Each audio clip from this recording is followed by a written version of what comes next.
श्री कृष्ण के अनुसार अच्छे लोगों के साथ बुरा क्यों होता है? अधिकतर पूजा और पथ करने वालों की जिंदगी खुशहाल नहीं होती जितनी कि दुष्ट व्यक्तियों की होती है। ये सब देखने के बाद आपके मन में भी ये सवाल जरूर उठा होगा, लेकिन अच्छे लोगों के साथ ही बुरा क्यों होता है? लेकिन आज के समय में नए जनरेशन के लोग इस बात को नहीं मानते।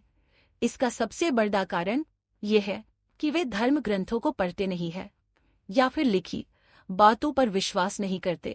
श्री कृष्ण ने कहा कि मनुष्य को फल की इच्छा छोड़कर कर्म पर ध्यान देना चाहिए।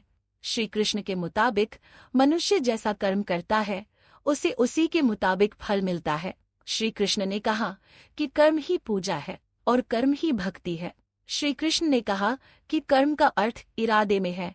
श्री कृष्ण ने कहा कि मन का बेचैन होना उसका स्वभाव है। श्री कृष्ण ने कहा कि जो कुछ भी हुआ वह अच्छे के लिए हुआ। श्री कृष्ण ने अर्जुन से कहा कि मृत्यु निश्चित है और जिस किसी प्राणी ने जन्म लिया है उसकी मृत्यु होना स्वाभाविक है।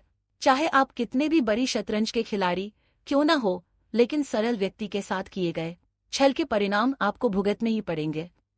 श्री कृष्ण कहते हैं कि इस धरती पर कर्मों की चपेट से न तो कोई बचा है और ना ही बचेगा। श्री कृष्ण के अनुसार किसी का साथ ना मिलने पर कभी भी निराश नहीं होना चाहिए, क्योंकि कोई दे या ना दे, ईश्वर हर मुश्किल घड़ी में साथ देता है।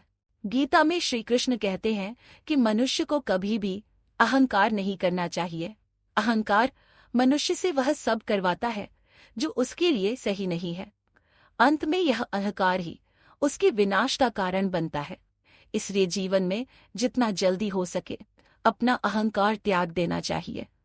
गीता में श्री कृष्ण कहते हैं कि किसी भी इंसान का पतन उस समय शुरू हो जाता है जब वो अपनों को गिराने की सलाह गैरों से लेना शुरू कर देता है। गीता में लिखा है, सरल व्यक्ति के साथ किया गया छल आपकी बर्बादी के सारे द्वार खोल देता है।